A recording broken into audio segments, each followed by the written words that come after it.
June 7ರಂದು ನಡೆಯಲಿರುವ ಕರ್ನಾಟಕ ರಾಜ್ಯ ಪದವಿ ಪೂರ್ವ ಕಾಲೇಜುಗಳ ಉಪನ್ಯಾಸಕರ ಸಂಘದ ಚುನಾವಣೆಯಲ್ಲಿ ನಮ್ಮ ಪ್ಯಾನಲ್ಗೆ ಬೆಂಬಲ ನೀಡಬೇಕು ಎಂದು ಪದವಿ ಪೂರ್ವ ಕಾಲೇಜುಗಳ ಉಪನ್ಯಾಸಕರ ಸಂಘದ ರಾಜ್ಯ ಅಧ್ಯಕ್ಷ ಸ್ಥಾನದ ಅಭ್ಯರ್ಥಿ ನಿಂಗೇಗೌಡ ಮನವಿ ಮಾಡಿದರು. ಕಲಬುರಗಿಯ ಪತ್ರಿಕಾ ಭವನದಲ್ಲಿ ಕರೆದ ಸುದ್ದಿಗೋಷ್ಠಿಯನ್ನು ಉದ್ದೇಶಿಸಿ ಮಾತನಾಡಿದ ಅವರು, ನಮ್ಮ ಸಮುದಾಯದ ಹಿತರಕ್ಷಣೆ, ವೃತ್ತಿಪರ ಗೌರವ ಹಾಗೂ ದೀರ್ಘಕಾಲದ ನ್ಯಾಯಸಮ್ಮತ ಬೇಡಿಕೆಗಳ ಈಡೇರಿಕೆಗೆ ಉಪನ್ಯಾಸಕರ ಸಂಘ ನಿರಂತರವಾಗಿ ಶ್ರಮಿಸುತ್ತಾ ಬಂದಿದೆ. ವ್ಯವಸ್ಥಿತ ಮತ್ತು ಬಲಿಷ್ಠ ನಾಯಕತ್ವದ ಮೂಲಕ ನಿಮ್ಮ ಧ್ವನಿ ಕೆಲಸ ಮಾಡಲು ನಿಂಗೇಗೌಡ ಎಎಚ್ ಮತ್ತು ತಂಡಕ್ಕೆ ನಿಮ್ಮ ಸಂಪೂರ್ಣ ಬೆಂಬಲದ ಅಗತ್ಯವಿದೆ. ಉಪನ್ಯಾಸಕರ ಹಿತವೇ ಉಸಿರಾಗಿಸಿಕೊಂಡು ಪ್ರಾಮಾಣಿಕತೆಯಿಂದ ದುಡಿಯಲು ಸಿದ್ಧರಿರುವ ನಮ್ಮ ಸುರಕ್ಷತೆ, ದಕ್ಷ ಹಾಗೂ ಕ್ರಿಯಾಶೀಲ ಅಭ್ಯರ್ಥಿಗಳ ತಂಡಕ್ಕೆ ನಿಮ್ಮ ಅಮೂಲ್ಯವಾದ ಮತವನ್ನು ನೀಡಿ ಅಧಿಕ ಬಹುಮತದಿಂದ ವಿಜಯಶಾಲಿಗಳಾಗಿ. ಪತ್ರಿಕಾ ಮಾಧ್ಯಮ ಮತ್ತು ದೃಶ್ಯ ಮಾಧ್ಯಮದ ಎಲ್ಲ ಗೌರವಾನ್ವಿತ ವರದಿಗಾರರೇ, ಪತ್ರಿಕಾ ಮಾಧ್ಯಮದವರೇ, ಕರ್ನಾಟಕ ರಾಜ್ಯ ಪದವಿ ಪೂರ್ವ ಕಾಲೇಜುಗಳ ಉಪನ್ಯಾಸಕರ ಸಂಘ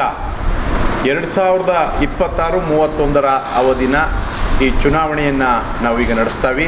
ಈ ಚುನಾವಣೆ ಇದೇ ವಾರ 7/6/2026 ಭಾನುವಾರದಂದು ರಾಜ್ಯದ ಎಲ್ಲ 32 ಜಿಲ್ಲೆಗಳಲ್ಲಿ ಏಕಕಾಲಕ್ಕೆ 2 ಘಟಕಗಳಿಗೆ ಚುನಾವಣೆ ನಡೀತದೆ. ಒಂದು ರಾಜ್ಯ ಘಟಕಕ್ಕೆ, ಇನ್ನೊಂದು ಜಿಲ್ಲಾ ಘಟಕಕ್ಕೆ. ಜಿಲ್ಲಾ ಘಟಕಕ್ಕೆ ಇದೇ ಗುಲ್ಬರ್ಗ ಜಿಲ್ಲೆಯಲ್ಲಿ ಚುನಾವಣೆಯನ್ನು ನಡೆಸ್ತಾವೆ. ಜಿಲ್ಲಾ ಘಟಕದಲ್ಲಿ 9 ಹುದ್ದೆಗಳಿರ್ತವೆ. ಅಧ್ಯಕ್ಷ, ಪ್ರಧಾನ ಕಾರ್ಯದರ್ಶಿ, ಕಾರ್ಯಾಧ್ಯಕ್ಷ, ಖಜಾಂಚಿ, ಉಪಾಧ್ಯಕ್ಷರು, ಪ್ರಧಾನ ಸಂಘಟನಾ ಕಾರ್ಯದರ್ಶಿ, ಕಾರ್ಯದರ್ಶಿ, ಜಂಟಿ ಕಾರ್ಯದರ್ಶಿ, ಸಂಚಾಲಕರು. ಒಂದು ಸ್ಥಾನ ಮಹಿಳೆಗೆ ಮೀಸಲಾಗಿರ್ತದೆ, ಅದು ಉಪಾಧ್ಯಕ್ಷ ಸ್ಥಾನವನ್ನು ಮಹಿಳೆಗೆ ಮೀಸಲಾಗಿಟ್ಟವ್ರೆ. ಈ ಗುಲ್ಬರ್ಗ ಜಿಲ್ಲೆಯಿಂದ ನಮ್ಮ ನರಸಪ್ಪ ರಂಗೋಲಿ ಸರ್ರು ಕಣದಲ್ಲವರೀಗ ಅಧ್ಯಕ್ಷ ಸ್ಥಾನಕ್ಕೆ. ಅದೇ ರೀತಿಯಾಗಿ ಹಿಂದೆ ನಮ್ಮ ನಿಕಟಪೂರ್ವ ಅಧ್ಯಕ್ಷರಾದಂಥ ಮಲ್ಲಪ್ಪನವರವರೇ. ನಾನು ಈಗ ರಾಜ್ಯ ಘಟಕದ ಅಧ್ಯಕ್ಷ ಸ್ಥಾನದ ಅಧ್ಯಕ್ಷನಾಗಿ ಕೆಲಸ ಮಾಡ್ತಾಯಿದ್ದೆ. ಪುನರ್ ಆಯ್ಕೆ ಬಯಸಿ ಸ್ಪರ್ಧೆಯಲ್ಲಿದ್ದೀನಿ. ನನ್ನ ಜೊತೆಗೆ ಶರಣಗೌಡ ಪಾಟೀಲ್ ಇದೇ ಜಿಲ್ಲೆಯವರು ರಾಜ್ಯದ ಪ್ರಧಾನ ಕಾರ್ಯದರ್ಶಿ ಹುದ್ದೆಗೆ ಆಯ್ಕೆ ಬಯಸಿ ಅವರು ಕೂಡ ಕಣದಲ್ಲವ್ರೆ. ಈಗಾಗಲೇ ಚುನಾವಣಾ ಅಧಿಸೂಚನೆ 27ರಂದು ಪ್ರಕಟ ಆಗದೆ. ನಾಮಪತ್ರ ಹಾಕಿ ನಾಮಪತ್ರ ಪರಿಶೀಲನೆ ಮಾಡಿ 1 ಮತ್ತು 2ನೇ ತಾರೀಕು ನಾಮಪತ್ರವನ್ನು ಹಿಂತಂಗದವ್ರೆ. ಈ ಸಂದರ್ಭದಲ್ಲಿ ರಾಜ್ಯದ ಕಾರ್ಯಾಧ್ಯಕ್ಷ ಹುದ್ದೆಗೆ ಅನುದಾನಿತ ನೌಕರರ ಸಂಘದ ಅಧ್ಯಕ್ಷರಾದಂಥ ಡಾಕ್ಟರ್ ಹರೀಶ್ ರವರು ಅವಿರೋಧವಾಗಿ ನನ್ನ ತಂಡದಿಂದ ಆಯ್ಕೆಯಾಗವ್ರೆ. ಇದ್ರ ಜೊತೆಗೆ ಸುಮಾರು 17 ಜಿಲ್ಲೆಗಳಲ್ಲಿ ನಮ್ಮ ಪ್ಯಾನಲ್ನಲ್ಲಿ ನಮ್ಮ ಸಿಂಡಿಕೇಟನ್ನು ಬೆಂಬಲಿಸಿ ಇರುವಂಥ ಜಿಲ್ಲೆಗಳಲ್ಲಿ ಈಗ ಆಲ್ರೆಡಿ ಅವಿರೋಧವಾಗಿ ಆಯ್ಕೆಯಾಗವ್ರೆ. ಈ ಅವಿರೋಧವಾಗಿ ಆಯ್ಕೆಯಾಗಿರುವಂಥ ಪ್ರಮುಖ ಜಿಲ್ಲೆಗಳಾವು ಅಂದರೆ ಬೆಂಗಳೂರು ದಕ್ಷಿಣ, ಅದೇ ರೀತಿಯಾಗಿ ರಾಮನಗರ, ಹಾಸನ, ಚಿಕ್ಕಮಗಳೂರು. ಈ ಜಿಲ್ಲೆಗಳಲ್ಲಿ ವಿಶೇಷವಾಗಿ ಈ ಭಾಗದಲ್ಲಿ ಯಾದಗಿರಿ ಮತ್ತು ಬೀದರ್ ಜಿಲ್ಲೆಗಳು, ಕೊಪ್ಪಳ ಜಿಲ್ಲೆ ಈ ವಿಭಾಗದಲ್ಲಿ, ಕಲ್ಯಾಣ ಕರ್ನಾಟಕ ವಿಭಾಗದಲ್ಲಿ ಅವಿರೋಧವಾಗಿ ಆಯ್ಕೆಯಾಗವೆ. ಅವರೆಲ್ಲರೂ ಕೂಡ ನಮ್ಮ ಪ್ಯಾನಲ್ಲರು. ಈಗ ರಾಜ್ಯ ಕಾರ್ಯಕಾರಿ ಸಮಿತಿಲಿ ಅಧ್ಯಕ್ಷ ಸ್ಥಾನಕ್ಕೆ, ಕಾರ್ಯಾಧ್ಯಕ್ಷ ಹುದ್ದೆಗೆ ಆಲ್ರೆಡಿ ಅವಿರೋಧವಾಗಿ ಆಯ್ಕೆಯಾಗಿರೋದ್ರಿಂದ ಪ್ರಧಾನ ಕಾರ್ಯದರ್ಶಿ, ಅದೇ ರೀತಿಯಾಗಿ ಖಜಾಂಚಿಗಳು, ಉಪಾಧ್ಯಕ್ಷರು, ಅದೇ ರೀತಿಯಾಗಿ ಪ್ರಧಾನ ಸಂಘಟನಾ ಕಾರ್ಯದರ್ಶಿ, ಕಾರ್ಯದರ್ಶಿ, ಸಹ ಕಾರ್ಯದರ್ಶಿ, ಜಂಟಿ ಕಾರ್ಯದರ್ಶಿ, ಸಂಚಾಲಕರ ಹುದ್ದೆಗಳಿಗೆ 8 ಹುದ್ದೆಗಳಿಗೆ ಚುನಾವಣೆ ನಡೆಸ್ತಾವೆ.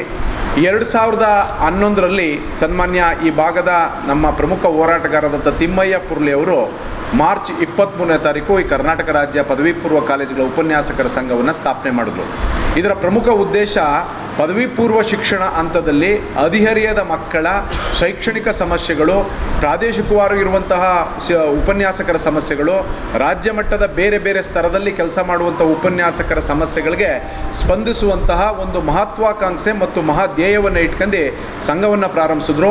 ನಿರಂತರವಾಗಿ ಆಗ ಪ್ರಮುಖವಾಗಿದ್ದಂಥದ್ದು ನಾವು ಪದವಿ ಕಾಲೇಜುಗಳ ಜೊತೆಗೆ ನಮ್ಮ ವೇತನವನ್ನು ಸರಿದೂಗಿಸಬೇಕು ಅನ್ನುವಂಥದ್ದು ನಮ್ಮ ಪ್ರಮುಖವಾದ ಬೇಡಿಕೆಯಾಗಿತ್ತು. ಇದರ ಹೋರಾಟದ ಭಾಗವಾಗಿ ಅವರ ನೇತೃತ್ವದಲ್ಲಿ ಹಲವಾರು ಹೋರಾಟಗಳನ್ನ ನಡೆಸಿವಿ. ಅಂತಿಮವಾಗಿ 2016ರಲ್ಲಿ ಬೆಂಗಳೂರಿನ ನಗರದ ಸ್ವತಂತ್ರ ಉದ್ಯಾನವನದಲ್ಲಿ ಸುಮಾರು 18 ದಿನಗಳ ಕಾಲ ನಡೆದಂಥ ಹೋರಾಟದ ಪರಿಣಾಮವಾಗಿ ಅಂದಿನ ಮುಖ್ಯಮಂತ್ರಿಗಳಾಗಿದ್ದಂಥ ಸನ್ಮಾನ್ಯ ಸಿದ್ದರಾಮಯ್ಯನವರು ಎಲ್ಲರಿಗೂ, ಎಲ್ಲ ಉಪನ್ಯಾಸಕರಿಗೂ 2 ವೇತನ ಬಡ್ತಿಗಳನ್ನು ಕೊಟ್ಟರು. ಬಿಪಿಎಲ್ ರೇಷನ್ ಕಾರ್ಡ್ ಹಾಗೂ ಆಯುಷ್ಮಾನ್ ಕಾರ್ಡ್ ಫಲಾನುಭವಿಗಳಿಗೆ ಸುಜಿನಿ ಆಸ್ಪತ್ರೆಯಲ್ಲಿ ಉಚಿತ ಚಿಕಿತ್ಸೆ. ಕಲಬುರಗಿಯಲ್ಲಿ ಸ್ತ್ರೀ ರೋಗ ಹಾಗೂ ಮಕ್ಕಳ ಚಿಕಿತ್ಸೆಗಾಗಿಯೇ ಪ್ರತ್ಯೇಕ ಆಸ್ಪತ್ರೆ ಪ್ರಾರಂಭ. ಸುಜಿನಿ ಕಲ್ಯಾಣ ಕರ್ನಾಟಕ ಭಾಗದ ಅತ್ಯಾಧುನಿಕ ತಾಯಿ ಮತ್ತು ಶಿಶುವಿನ ಆರೈಕೆಯ ಆಸ್ಪತ್ರೆ. ಸ್ತ್ರೀ ರೋಗ ತಜ್ಞ ಖ್ಯಾತ ವೈದ್ಯರು ಹಾಗೂ ಮಕ್ಕಳ ತಜ್ಞ ಖ್ಯಾತ ವೈದ್ಯರ ತಂಡದಿಂದ ಕಡಿಮೆ ದರದಲ್ಲಿ ಚಿಕಿತ್ಸೆ. ವಿಶ್ವ ದರ್ಜೆಯ ಉಪಕರಣಗಳ ಮತ್ತು ಅತ್ಯಾಧುನಿಕ ICU, NICU ಹಾಗೂ ಇತರೆ ಸೌಲಭ್ಯಗಳಿಂದ ಮಕ್ಕಳಿಗೆ ಗುಣಮಟ್ಟದ ಆರೈಕೆ. ಸುಜಿನ್ಯ ಆಸ್ಪತ್ರೆಯಲ್ಲಿನ ಸೌಲಭ್ಯಗಳು: ದಿನದ 24 ಗಂಟೆಯಲ್ಲಿ ತುರ್ತು ಸೇವೆ, ಹೈ ರಿಸ್ಕ್ ಗರ್ಭಧಾರಣೆ, ಒಬೆಸ್ಟ್ರಿಕ್ ICU, ನವಜಾತ ಮತ್ತು ಶಿಶು ICU, ಶಿಶು ಸಂಬಂಧಿತ ಶಸ್ತ್ರಚಿಕಿತ್ಸೆ, ಲ್ಯಾಪ್ರೋಸ್ಕೋಪಿ, ಲಸಿಕಾಕರಣ, ತಜ್ಞ ವೈದ್ಯರ ಸಲಹೆ, ಡಯಾಗ್ನೋಸ್ಟಿಕ್ ಮತ್ತು ಅಲ್ಟ್ರಾಸೌಂಡ್ ಸೇರಿದಂತೆ ಅನೇಕ ಸೌಲಭ್ಯಗಳು ನಿಮ್ಮ ಸುಜಿನ್ಯ ಆಸ್ಪತ್ರೆಯಲ್ಲಿ ಲಭ್ಯ.